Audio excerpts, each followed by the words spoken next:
tumambay dito guys. Yung may problema ka, parang nakakawala ng pagod,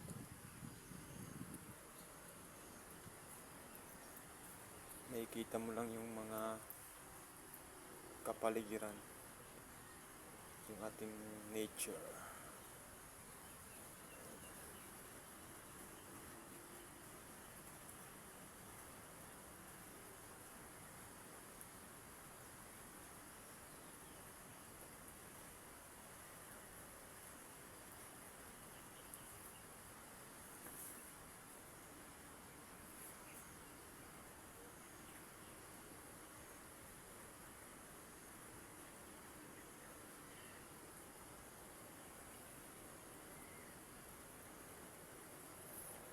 Makulimlim na umaga sa inyong lahat.